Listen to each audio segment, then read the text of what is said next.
Hi, Leads academy smart plus ആപ്പിലേക്ക് വീണ്ടും സ്വാഗതം. അപ്പോൾ നമ്മൾ ഡിസ്കസ് ചെയ്തുകൊണ്ടിരുന്നത് നമ്മുടെ ഹിസ്റ്ററീൻ്റെ രണ്ടാമത്തെ chapter ideas and early states എന്ന് പറയുന്ന ചാപ്റ്റർ ആയിരുന്നു. ആശയങ്ങളും ആദ്യകാല രാഷ്ട്രങ്ങൾ എന്ന് പറയുന്ന പാഠമായിരുന്നു നമ്മൾ ഡിസ്കസ് ചെയ്തുകൊണ്ടിരുന്നത് അല്ലേ. അപ്പോൾ അതിൽ നമ്മൾ പുതിയ ഇമേർജ് ചെയ്ത ആശയങ്ങളെ പറ്റിയൊക്കെ പഠിച്ചു.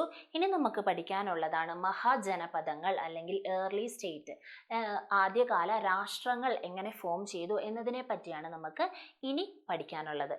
ഈ പാഠത്തിന്റെ ബാക്കി ഭാഗത്ത് അതാണ് പഠിക്കാനുള്ളത്.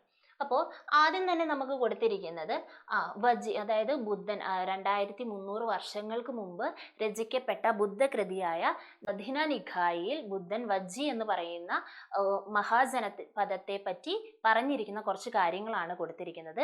ഇതിൽ നിന്ന് നമുക്ക് മനസ്സിലാക്കാം വജ്ജി എന്ന് പറയുന്ന രാഷ്ട്രം, വജ്ജി എന്ന് പറയുന്ന മഹാജനപദത്തിൽ ആൾക്കാർ കാര്യങ്ങളൊക്കെ തീരുമാനിച്ചിരുന്നത് ഒന്നായി കൂടിച്ചേർന്ന് ആലോചിച്ചിട്ടായിരുന്നു തീരുമാനങ്ങൾ എടുത്തിരുന്നത്.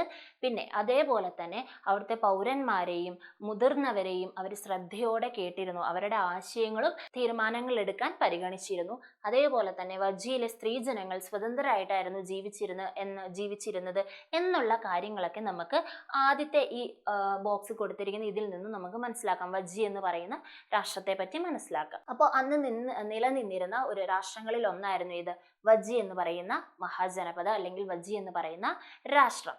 ഇനി നമുക്ക് എങ്ങനെയായിരുന്നു ഈ മഹാജനപദങ്ങളുടെ ഫോർമേഷൻ എങ്ങനെയായിരുന്നു, അല്ലെങ്കിൽ അവരെ എങ്ങനെയാണ് മഹാജനപദങ്ങൾ ഉണ്ടായത് എന്നൊക്കെയാണ് പഠിക്കാനുള്ളത്. അപ്പോൾ 6ാം സെഞ്ചുറിക്ക് മുമ്പ്, അതായത് പുതിയ ഐഡിയാസ് ഒക്കെ എമേർജ് ചെയ്യുന്നതിന് മുമ്പ്, അതായത് വേദകാലഘട്ടത്തിൽ ഒരു ട്രൈബൽ സോഷ്യൽ സിസ്റ്റം ആയിരുന്നു നിലനിന്നിരുന്നത്. ഗോത്ര സാമൂഹിക വ്യവസ്ഥയായിരുന്നു നിലനിന്നിരുന്നത്. അതായത് ഓരോ ഗോത്രങ്ങളായിട്ട് ഒന്നിച്ച് ജീവിക്കുന്നു. അവർക്ക് ഗോത്രത്തിൽപ്പെട്ട ഒരു ഗോത്ര തലവൻ ഉണ്ടാകും അവരെ നിയന്ത്രിക്കാൻ വേണ്ടിയിട്ട്. അവർക്ക് അവരുടെ ഗോത്രത്തിന് ഏത് തൊഴിലാണോ ചെയ്യാൻ പാടുള്ളൂ അത് മാത്രമേ ചെയ്യാവുള്ളൂ. അങ്ങനെ ഒരു വർണ്ണ വ്യവസ്ഥയൊക്കെ നിലനിന്നിരുന്ന കാലമായിരുന്നു ഇത് വേദിക് പീരീഡ് അല്ലെങ്കിൽ വേദകാലഘട്ടം എന്ന് പറയുന്നത്. ഓരോ കുലങ്ങളുണ്ടാകും. അതേപോലെ തന്നെ വർണ്ണ വ്യവസ്ഥകളില്ലേ, ശൂദ്രർ, ബ്രാഹ്മണർ, വൈശ്യർ എന്നുള്ള ആ കേസ്റ്റ് സിസ്റ്റം ഒക്കെ നിലനിന്നിരുന്ന ഒരു കാലഘട്ടം. അവർക്ക് അത് മാത്രമേ ചെയ്യാൻ പറ്റുള്ളൂ, അല്ലെങ്കിൽ ആ ജാതിയിൽപ്പെട്ടവർക്ക് ആ തൊഴിലുകൾ മാത്രമേ ചെയ്യാവുള്ളൂ. അത് മാത്രം ചെയ്ത് ഒത്തുചേർന്ന് ജീവിക്കുന്ന ഒരു സമൂഹം എന്നുള്ള അവരുടേതായ നിയമവ്യവസ്ഥകളും കാര്യങ്ങളൊക്കെ അവർക്കുണ്ടായിരുന്നു. അത്തരത്തിലുള്ളൊരു ജീവിത രീതി, ട്രൈബൽ സോഷ്യൽ സിസ്റ്റം ആയിരുന്നു അന്നത്തെ കാലത്ത് നിലനിന്നിരുന്നത്. ഏത് കാലത്ത്? വേദകാലഘട്ടത്തിൽ, വേദിക് പീരീഡിൽ നിലനിന്നിരുന്നത്. ഇത്തരത്തിലുള്ള ഈ ട്രൈബൽ സൊസൈറ്റീനെ അല്ലെങ്കിൽ കമ്മ്യൂണിറ്റീനെ ആയിരുന്നു എന്തെന്ന് പറയുന്നത്? ജന എന്ന് പറഞ്ഞിരുന്നത് കേട്ടോ. ജന എന്ന് പറഞ്ഞിരുന്നത്. ദെൻ കൃഷി വ്യാപകമായതോടുകൂടി ഈ ട്രൈബൽ കമ്മ്യൂണിറ്റീസ്, ഗോത്ര സമൂഹങ്ങൾ ഒരു സ്ഥലത്ത് സ്ഥിരമായിട്ട് താമസിക്കാനും കൃഷി ചെയ്യാനും തുടങ്ങി. ഇത്തരത്തില് ഒരു സ്ഥലത്ത് സ്ഥിരമായി താമസിച്ച് കൃഷി ചെയ്യുന്ന ആ സമഗോത്ര സമൂഹത്തെയാണ് എന്തെന്ന് പറഞ്ഞത്? ജനപദാസ് എന്ന് പറഞ്ഞിരുന്നത്. എന്താണ് ജനപദാസ് എന്ന് പറഞ്ഞിരിക്കുന്നത്? ദെൻ വീണ്ടും ഈ ജനപദങ്ങളിൽ കൃഷി സർപ്ലസ് പ്രൊഡക്ഷൻ ആയിട്ട് മാറി, അഗ്രികൾച്ചർ സർപ്ലസ് പ്രൊഡക്ഷൻ ആയിട്ട് മാറി. അതേപോലെ തന്നെ ഇത് സർപ്ലസ് പ്രൊഡക്ഷൻ എന്ന് പറയുന്നത് കാർഷിക മിച്ചോൽപാദനം അല്ലേ, അവരുടേതായ ആവശ്യങ്ങൾക്ക് മാത്രമല്ല, അതായത് കഴിക്കാൻ വേണ്ടി അല്ലെങ്കിൽ വിശപ്പ് മാറ്റാൻ വേണ്ടിയിട്ട് മാത്രമുള്ള കൃഷിയല്ല, കൂടുതലായിട്ട് കൃഷി ചെയ്യാൻ തുടങ്ങി അല്ലേ. അത് വ്യാപാര സാധ്യതകളും കൂടി, ട്രേഡ് ചെയ്യാൻ വേണ്ടിയിട്ടൊക്കെ കൃഷി ചെയ്യാൻ വേണ്ടി തുടങ്ങി. ഇത്തരത്തിൽ അവർ അഗ്രികൾച്ചർ സർപ്ലസ് പ്രൊഡക്ഷൻ തുടങ്ങിയതോടുകൂടി ഇത് എന്തിന് കാരണമായി? ട്രേഡും ഡെവലപ്മെൻറ്റും അല്ലേ. Trade and development of towns, വ്യാപാരവും നഗരങ്ങളും ഡെവലപ്പ് ചെയ്യാനുള്ള കാരണമായി. കൃഷി മാത്രമല്ല, വ്യത്യസ്തമായ കരകൗശല സാധനങ്ങൾ ഉണ്ടാക്കുന്ന സ്ഥലം കൂടിയായി അല്ലെങ്കിൽ ഏരിയ കൂടിയായിട്ട് മാറി ഇത്തരത്തിലുള്ള ജനപദങ്ങൾ. ഇത്തരത്തിൽ കൃഷിയും കരകൗശല വസ്തുക്കളും ഉണ്ടാക്കുന്ന വലിയൊരു നഗരമായിട്ട് മാറാൻ വേണ്ടി തുടങ്ങി. ഇങ്ങനെ മഹാജനപദങ്ങളിൽ ഡെവലപ്മെന്റ് ഉണ്ടായി കഴിഞ്ഞപ്പോൾ ഇതൊക്കെ ഏകീകരിക്കാനുള്ള ഒരു മൊത്തത്തിൽ എല്ലാവരും എല്ലാം തന്നെ ചെയ്യാൻ തുടങ്ങിയപ്പോൾ ഏകീകരിക്കാൻ മൊത്തത്തിലൊരു ഓർഗനൈസേഷൻ വേണം എന്നുള്ള ചിന്ത അവിടുന്ന് തോന്നി തുടങ്ങുകയാണ് ചെയ്യുന്നത്. ഇത്തരത്തിൽ കൃഷിയും വ്യാപാരവും നഗരങ്ങളും വളരാൻ തുടങ്ങിയപ്പോൾ നേരത്തെ നിലനിന്നിരുന്ന ആ ട്രൈബൽ സോഷ്യൽ സിസ്റ്റം എന്ന് പറയുന്നത് എന്തായി? ഇല്ലാണ്ടായി. ട്രൈബൽ സോഷ്യൽ സിസ്റ്റം ഇല്ലാതെയായി. പകരം മണ്ണിനോട് അല്ലെങ്കിൽ കൃഷിയോട് ഒരു അഗാധമായ ബന്ധമുണ്ടാവുകയും അത് സ്വന്തമായിട്ടൊരു ഭൂമി അല്ലെങ്കിൽ സ്വന്തമായിട്ടൊരു ലാൻഡ് എന്ന് പറയുന്ന ആശയത്തിലേക്ക് എത്തിച്ചേരുകയും ചെയ്തു അല്ലെ. സ്വന്തമായിട്ട് കൃഷി ചെയ്യുന്ന അവരുടെ സ്ഥലം, സ്വന്തമായ അവരുടേതായ പ്രോപ്പർട്ടി എന്ന ഒരു രീതിയിലേക്ക് എത്തിച്ചേർന്നു. ഇങ്ങനെയാണ് അവിടെ എന്തു നടക്കുന്നത്? രാഷ്ട്ര രൂപീകരണം നടക്കുന്നത്.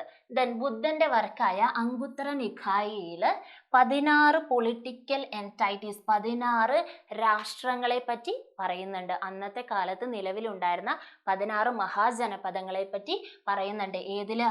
ബുദ്ധന്റെ അംഗുത്തര നികായ എന്ന് പറയുന്ന രചനയിൽ. ഇതിൽ 16 പൊളിറ്റിക്കൽ എൻറ്റൈറ്റീസിനെയാണ് എന്തെന്ന് പറയുന്നത്? മഹാജനപദങ്ങൾ അല്ലെങ്കിൽ ആദ്യകാല രാഷ്ട്രങ്ങൾ എന്ന് പറയുന്നത്. ഇതിൽ ബുദ്ധന്റെ അംഗുത്തര നികായയിൽ പറയുന്ന 16 രാഷ്ട്രങ്ങളാണ് ഈ കൊടുത്തിരിക്കുന്നത്. ഏതൊക്കെയാണെന്ന് നമുക്ക് നോക്കാം.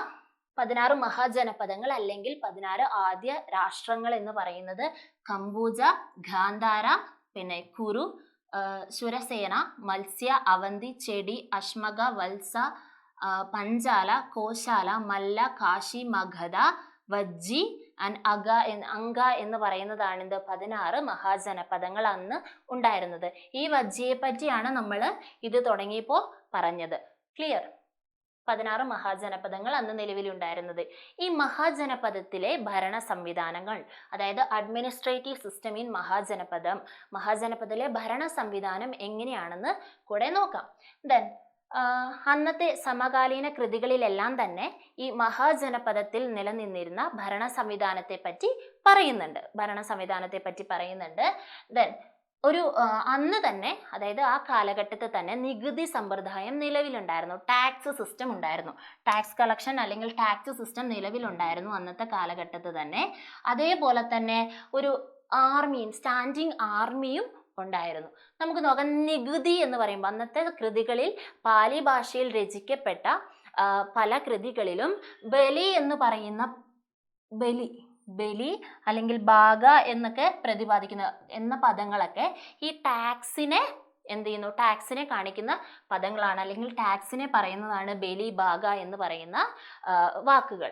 ദെൻ ടാക്സ് ആയിട്ട് കൊടുത്തിരുന്നത് ഗ്രെയിൻസും ധാന്യങ്ങളും അതേപോലെ തന്നെ കാറ്റിൽസും ഒക്കെയായിരുന്നു. കന്നുകാലികളെയും ഒക്കെയാണ് നികുതിയായിട്ട് ടാക്സ് ആയിട്ട് കൊടുത്തിരുന്നത്. ഇനി കൃഷി ചെയ്യാത്തവരല്ല, കരകൗശല വർക്കുകൾ ചെയ്യുന്നവരാണെങ്കിൽ, ഹാൻഡിക്രാഫ്റ്റ് വർക്കുകൾ ചെയ്യുന്നവരാണെങ്കിൽ അവർ ഒരു ദിവസം രാജാവിനായിട്ട് എന്ത് ചെയ്യണം? ജോലി ചെയ്ത് കൊടുക്കണം. അതാണ് അവർ നികുതി കൊടുക്കേണ്ട ഒരു രീതി എന്ന് പറയുന്നത്. ഇനി അതല്ല, ഫോറസ്റ്റിലൊക്കെ താമസിക്കുന്നവരാണെങ്കിൽ അവർ കൊടുക്കേണ്ടത് എന്താണ്?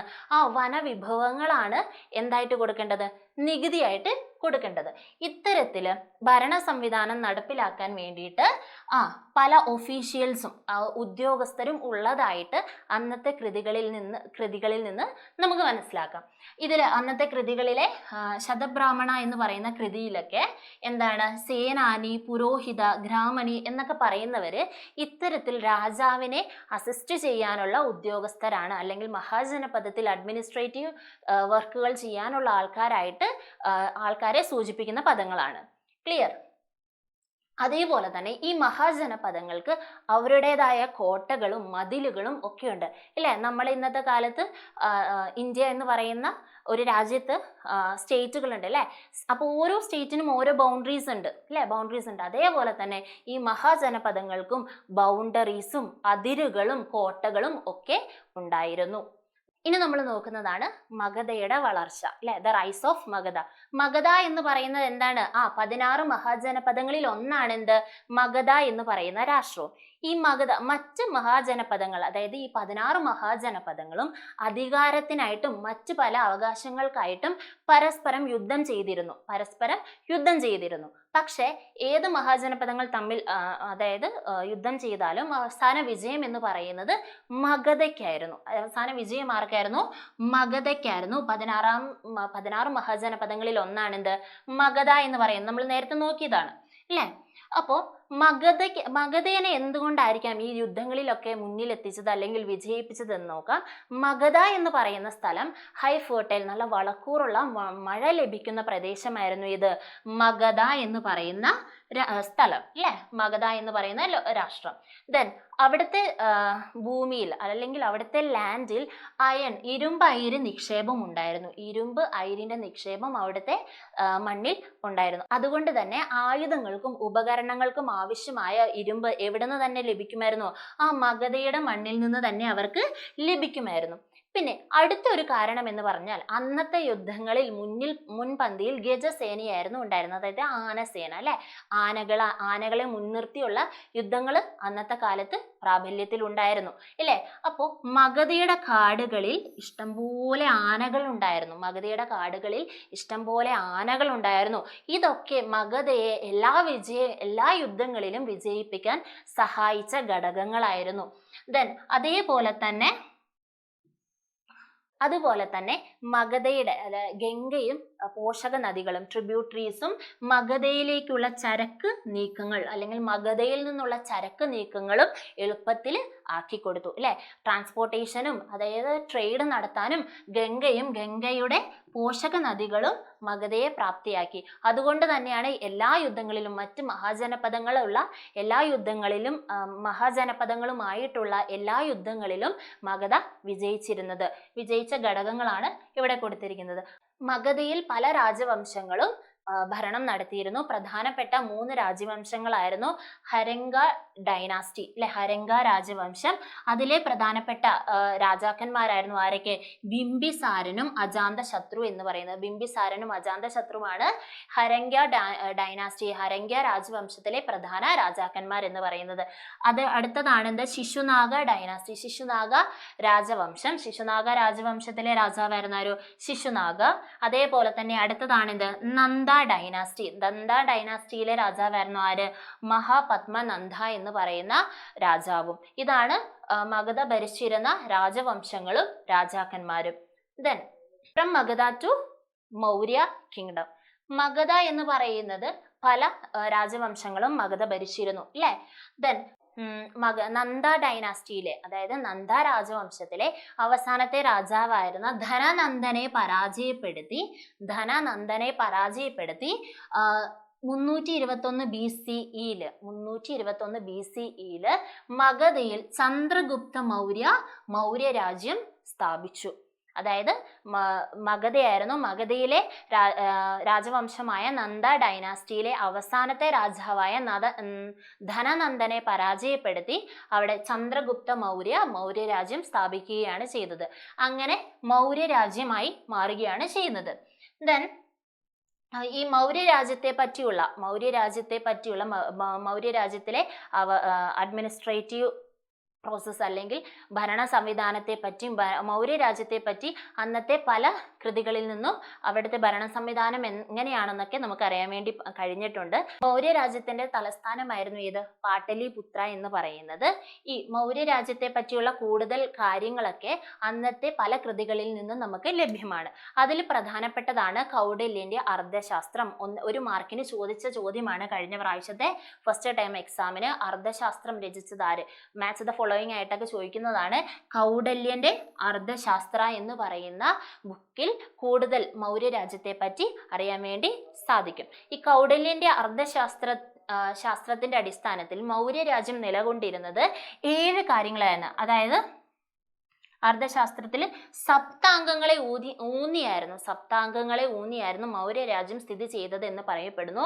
7 എണ്ണം. സപ്താംഗാസ് എന്ന് പറയുന്നത് സ്വാമി എന്ന് പറഞ്ഞാൽ കിങ്, ദെൻ അമത്യ എന്ന് പറഞ്ഞാൽ ministers, Janapada land and people, and Durga എന്ന് പറഞ്ഞാൽ fortified and protected area, and Kosha treasury ആണ്, ദണ്ഡ എന്ന് പറഞ്ഞാൽ justice, Mitra friendly and country എന്ന് പറയൂ കേട്ടോ. അത് മലയാളത്തിലും അങ്ങനെ തന്നെ കൊടുത്തിട്ടുണ്ട്, നോക്കുക കേട്ടോ.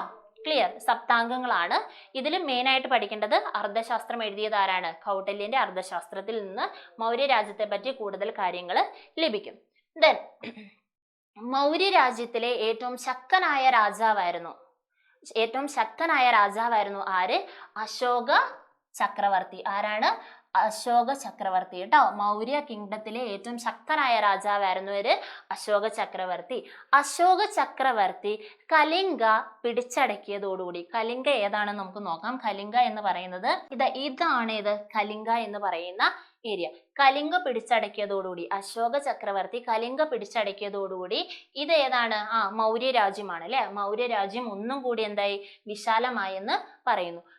അശോക ചക്രവർത്തി കലിംഗ പിടിച്ചടക്കിയതിനു ശേഷം അദ്ദേഹം യുദ്ധങ്ങളൊക്കെ അവസാനിച്ചു എന്ന് ലിഖിതങ്ങളിൽ പറയപ്പെടുന്നു. ദെൻ മൗര്യ റൂളാണ് കേട്ടോ. മൗര്യൻ റൂൾ ആയിരുന്നു. അതായത് നമുക്കറിയാം ഇന്ത്യനെ പല സ്റ്റേറ്റുകളായിട്ട് ഡിവൈഡ് ചെയ്തിട്ടുണ്ട് അല്ലെ. അതേപോലെ തന്നെ ഈ മൗര്യ രാജ്യം അഡ്മിനിസ്ട്രേറ്റീവ് ഭരണം നടത്താൻ വേണ്ടിയിട്ട് പല പ്രവിശ്യകളായിട്ട് തരംതിരിച്ചിട്ടുണ്ട്, പല പ്രൊവിൻസുകളായിട്ട് തിരിച്ചിട്ടുണ്ട്. എത്ര പ്രൊവിൻസുകളായിട്ട് തിരിച്ചിട്ടുണ്ടെന്ന് നമുക്ക് നോക്കാം. Kingdom was also divided into various പ്രൊവിൻസുകൾ. പല പ്രവിശ്യകളായിട്ട് തിരിച്ചിട്ടുണ്ട്. അതിൽ ഏതൊക്കെയാണെന്ന് നമുക്ക് നോക്കാം. അതിൽ പാടലിപുത്ര എന്ന് പറയുന്നത് under the direct control of emperor അല്ലെ. രാജാവിന്റെ നേരിട്ടുള്ള ഭരണമായിരുന്നു എവിടെ ഉണ്ടായിരുന്നത്? പാടലിപുത്രയായിരുന്നു മൗര്യ രാജ്യത്തിന്റെ തലസ്ഥാനം എന്ന് പറയുന്നത്. ഇതാണ് മൗര്യ രാജ്യം എന്ന് പറയുന്നത്. ദെൻ ഏതൊക്കെ പ്രവിശ്യകളാണ് എന്ന് നമുക്ക് നോക്കാം. സദേൺ പ്രൊവിൻസ് അല്ലെ. സദേൺ പ്രൊവിൻസ് എന്ന് പറയുമ്പോൾ ഏതാ? സദേൺ പ്രൊവിൻസ് എന്ന് പറയുന്നത് തെക്ക് പ്രവിശ്യയാണ് അല്ലെ, തെക്ക് വശം. ദെൻ സദേൺ പ്രൊവിൻസിൽ ഏതാണുള്ളത്? സുവർണഗിരിയാണുള്ളത്. സദേൺ പ്രൊവിൻസിൽ ഏതാണുള്ളത്? സുവർണഗിരി. ദെൻ വെസ്റ്റേൺ പ്രൊവിൻസ്, പടിഞ്ഞാറൻ പ്രൊവിൻസിൽ ഏതാണുള്ളത്? പടിഞ്ഞാറൻ പ്രവിശ്യയിൽ ഏതാണുള്ളത്? ഉജ്ജയിനിയാണ് പടിഞ്ഞാറൻ പ്രവിശ്യയിൽ ഉള്ളത്, ഉജ്ജയിനിയാണ്. ദെൻ നോർത്തേൺ പ്രൊവിൻസിൽ ഏതാണുള്ളത്? Northern province. വടക്ക് പ്രൊവിൻസിൽ ഏതാണുള്ളത്? വടക്ക് പ്രൊവിൻസിലുള്ളത് തക്ഷശിലയാണ്. വടക്കിലുള്ളത് ഏതാണ്? തക്ഷശില. ഈസ്റ്റേൺ പ്രൊവിൻസിലോ? കിഴക്കൻ പ്രവിശ്യയിലുള്ളതാണ് തോശാലി. കിഴക്കൻ പ്രൊവിൻസിലുള്ളതാണ് ഇത് തോശാലി എന്ന് പറയുന്ന പ്രൊവിൻസ്. ക്ലിയർ അല്ലേ? ദെൻ മൗര്യ സൈന്യത്തിന് 5 വിഭാഗങ്ങളായിരുന്നു ഉണ്ടായിരുന്നത്. മൗര്യ സൈന്യത്തിന് 5 വിഭാഗങ്ങൾ ഉണ്ടായിരുന്നു. 5 ഡിവിഷൻസ്. മൗര്യൻ ആർമിക്ക് 5 ഡിവിഷൻസ് ആയിരുന്നു ഉണ്ടായിരുന്നത്. ഒന്നാണ് ഇൻഫാൻട്രി. ഇൻഫാൻട്രി എന്ന് പറഞ്ഞാൽ കാലാൾപ്പട. ദെൻ കവൽട്രി എന്ന് പറഞ്ഞു കഴിഞ്ഞാൽ കുതിരപ്പട. പിന്നെ ഏതാണ്? ഷാരിയോട്ട്, തേര്.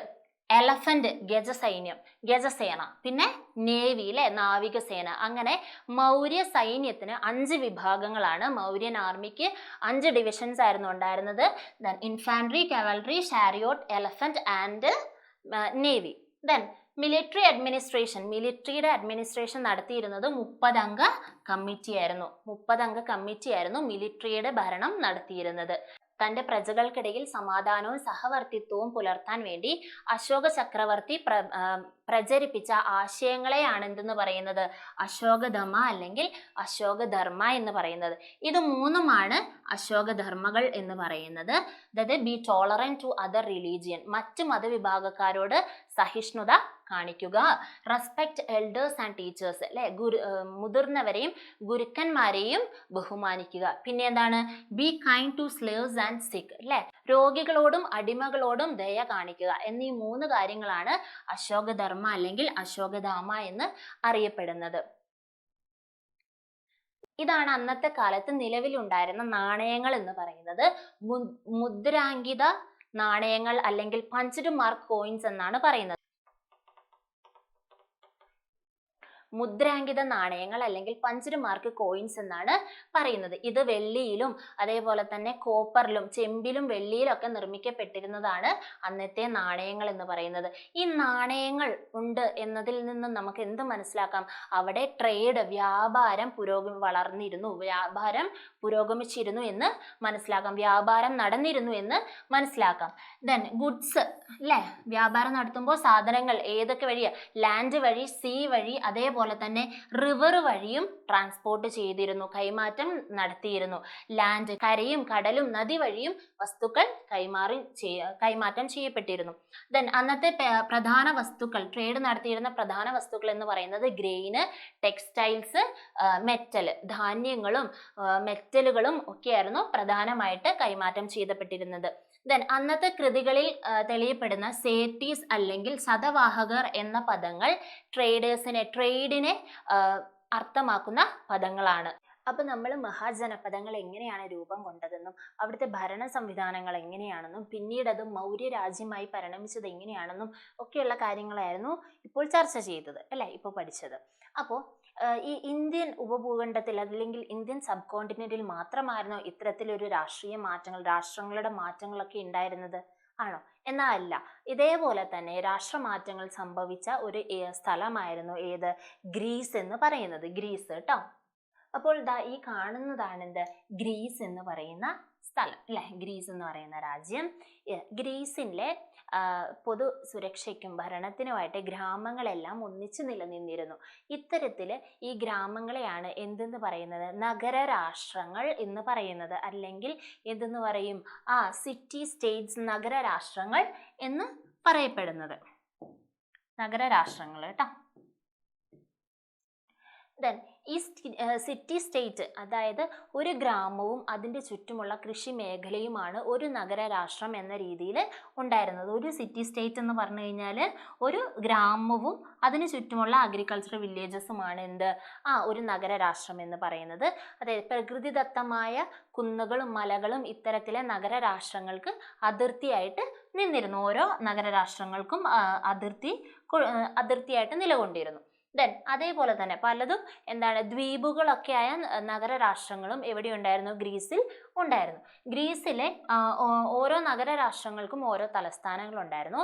ഇത്തരത്തിലുള്ള നഗരരാഷ്ട്രങ്ങൾ, ഗ്രീസിലെ നഗരരാഷ്ട്രങ്ങളായിരുന്നു ഏഥൻസ്, സ്പാർട്ട, കോറന്ത്, അതേപോലെ തീബസ് എന്ന് പറയുന്നതൊക്കെ ഗ്രീസിലെ നഗരരാഷ്ട്രങ്ങളായിരുന്നു.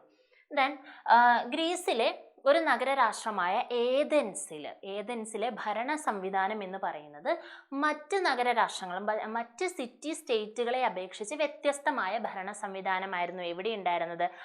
ഏഥൻസിൽ ഉണ്ടായിരുന്നത്. അതായത് 2500 വർഷങ്ങൾക്ക് മുമ്പ് ഏഥൻസിൽ ഉണ്ടായിരുന്ന ഭരണ സംവിധാനം എന്ന് പറയുന്നത് ഇപ്പോഴത്തെ ഡെമോക്രസി, ജനാധിപത്യവുമായിട്ട് സാമ്യമുള്ളത് ആയിരുന്നു. ഇപ്പോഴത്തെ ഡെമോക്രസിയായിട്ട് ബന്ധമുള്ള അല്ലെങ്കിൽ സാമ്യമുള്ള ഭരണരീതിയായിരുന്നു എന്നുണ്ടായിരുന്നത് ഏഥൻസിൽ 2500 വർഷങ്ങൾക്ക് മുമ്പ് ഉണ്ടായിരുന്നത്. ദെൻ നമ്മൾ പറഞ്ഞു മറ്റ് നഗരരാഷ്ട്രങ്ങളെ അപേക്ഷിച്ച് വ്യത്യസ്തമായ ഭരണരീതിയായിരുന്നു എവിടെ ഉണ്ടായിരുന്നത്? ഏഥൻസിൽ ഉണ്ടായിരുന്നത്. അപ്പോൾ ഏഥൻസിൽ 30 വയസ്സുള്ള എല്ലാ പുരുഷന്മാരെയും, അതായത് അടിമകൾ ഒഴികെയുള്ള സ്ലേവ്സിനെ, എക്സെപ്റ്റ് സ്ലേവ്സ്, അല്ലെ, അടിമകൾ ഒഴികെയുള്ള എല്ലാ പുരുഷന്മാരെയും പൗരന്മാരായിട്ട് കണക്കാക്കിയിരുന്നു. ഈ പൗരന്മാരാണ് അവിടെ പ്രധാന കാര്യങ്ങൾ തീരുമാനിക്കുന്നതിൽ തീരുമാനങ്ങൾ എടുത്തിരുന്നത് ഇത്തരത്തിലുള്ള പൗരന്മാരായിരുന്നു. അതായത് 30 വയസ്സുള്ള എല്ലാ പുരുഷന്മാരും പൗരന്മാരായിരുന്നു. ഈ പൗരന്മാരടങ്ങുന്ന സംഘമായിരുന്നു അവിടുത്തെ പ്രധാന കാര്യങ്ങളിൽ തീരുമാനങ്ങൾ എടുത്തിരുന്നത്. അതുപോലെ തന്നെ ഏഥൻസിൽ വിമൻസ്, ആർട്ടിസൻസ്, അല്ലെ, അതായത് കൈത്തൊഴിലാളികൾ, സ്ത്രീകൾ, then foreigners who worked as traders, അല്ലെ, വ്യാപാരികളായിട്ട് വർത്തിച്ചുകൊണ്ടിരുന്ന അല്ലെ വ്യാപാരികളായ വിദേശികളെയൊക്കെ സിറ്റിസൺസ് ആയിട്ട് കണക്കാക്കപ്പെട്ടിരുന്നില്ല, അല്ലെ. ആ രാജ്യത്തെ ഏഥൻസിന്റെ പൗരന്മാരായിട്ട് ആരെയൊക്കെ കണക്കാക്കിയില്ല? സ്ത്രീകളെയും കൈത്തറി തൊഴിലാളികളെയും, അല്ലെ, കരകൗശല വസ്തുക്കൾ കൈത്തറി തൊഴിലാളികളെയും അതേപോലെ തന്നെ വിദേശികളായ വ്യാപാരികളെയും ഏഥൻസിന്റെ പൗരന്മാരായിട്ട് കണക്കാക്കപ്പെട്ടിരുന്നില്ല. ഏഥൻസ് എന്ന് പറയുന്നത് ഏഥൻസിൽ സ്കിൽഡായ കുറേ ആൾക്കാരുണ്ടായിരുന്നു. അതായത് ഷിപ്പ് ബിൽഡിങ്ങിലും അതേപോലെ തന്നെ കടൽ യാത്ര നടത്താനും ഒക്കെ സ്കിൽഡ് ആയിട്ടുള്ള ആൾക്കാരുണ്ടായിരുന്നു. ഇവർ പുതിയ കാര്യങ്ങൾ കണ്ടുപിടിച്ച് അത് ചെയ്യാനും ഒക്കെ താല്പര്യമുള്ളവരായിരുന്നു ഏഥൻസിൽ അന്ന് കാലത്ത് ഉണ്ടായിരുന്നവർ.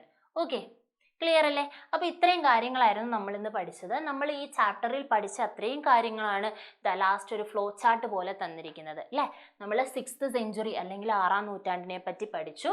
അവിടെ വന്നിരിക്കുന്ന മെറ്റീരിയൽ ചേഞ്ചസുകളാണ് ന്യൂ ഐഡിയാസിന് കാരണമായതെന്ന് പറഞ്ഞു അല്ലേ? പുതിയ ആശയങ്ങൾ രൂപം കൊള്ളാൻ പ്രധാന പങ്ക് വഹിച്ചത് ആരായിരുന്നു? മെറ്റീരിയൽ ചേഞ്ചുകളായിരുന്നു അല്ലേ? അതേപോലെ എന്തൊക്കെ മെറ്റീരിയൽ ചേഞ്ചസുകളാണ്? യൂസ് ഓഫ് അയൺ ടൂൾസ്, ഇരുമ്പ് സാധനങ്ങൾ യൂസ് ചെയ്തത്, അഗ്രികൾച്ചറിന് പ്രോഗ്രസ്സിനുണ്ടായി, അത് പിന്നെ സർപ്ലസ് പ്രൊഡക്ഷനിലേക്ക് മാറി അല്ലേ? കാർഷിക മിച്ചോൽപാദനത്തിലേക്ക് തിരിഞ്ഞു. പിന്നെ അതെന്ത് ചെയ്തു? ട്രേഡ്, വ്യാപാരത്തിലേക്ക് എത്തി. വ്യാപാരം നടത്തി, ട്രേഡ് നടത്തി ഓരോ സിറ്റീസും എന്ത് ചെയ്തു? ഡെവലപ്പ് ചെയ്തു അല്ലേ? അതേപോലെ തന്നെ വന്നതാണ് എന്താണ്? സ്റ്റേറ്റ് ഫോർമേഷൻ നമ്മൾ പറഞ്ഞു അല്ലേ? സ്റ്റേറ്റ് ഫോർമേഷൻ, രാഷ്ട്രങ്ങളുടെ രൂപീകരണം. ഏതാണ്? ജനപദങ്ങളായി, പിന്നെ മഹാജനപദങ്ങളായി. മഗധയിൽ നിന്ന് മൗര്യ രാജ്യത്തിലേക്ക് വരെ നമ്മൾ ഡിസ്കസ് ചെയ്തു. അതേപോലെ തന്നെ ഇന്ത്യയിൽ മാത്രമല്ല, ഇന്ത്യക്ക് പുറത്ത് മറ്റ് യൂറോപ്യൻ കൺട്രിയായ ഗ്രീസിലും ഇത്തരത്തിൽ രാഷ്ട്ര രൂപീകരണം നടന്നിട്ടുണ്ട്. അതും നമ്മൾ പറഞ്ഞതാണ്. പിന്നെ ഏതാണ്? ഏതൊക്കെ ചേഞ്ചസ് ഇൻ ഐഡിയോളജി അല്ലെ? ആശയങ്ങൾക്ക് വന്ന മാറ്റം. 3 ആശയങ്ങളായിരുന്നു ഈ ചാപ്റ്ററിൽ നമ്മൾ പഠിച്ചത്: ജൈനിസം, ബുദ്ധിസം ആൻഡ് മെറ്റീരിയലിസം. അപ്പോൾ ഇത്രയും കാര്യങ്ങളാണ് നമ്മൾ ഈ ചാപ്റ്ററിൽ പഠിച്ചത്. ഇതിൽ നന്നായിട്ട് ടെക്സ്റ്റ് ബുക്ക് വായിച്ച് ഷോർട്ട് നോട്ടുകൾ ഉണ്ടാക്കിയിട്ട് പഠിക്കുക കേട്ടോ. അപ്പോൾ അടുത്ത ക്ലാസ്സിൽ നമുക്ക് അടുത്ത ചാപ്റ്ററുമായിട്ട് കാണാം. അതുവരെ എല്ലാവർക്കും ബൈ. നന്നായിട്ട് പഠിച്ച് നന്നായിട്ട് എക്സാം എഴുതുക കേട്ടോ. Okay, all the best and thank you.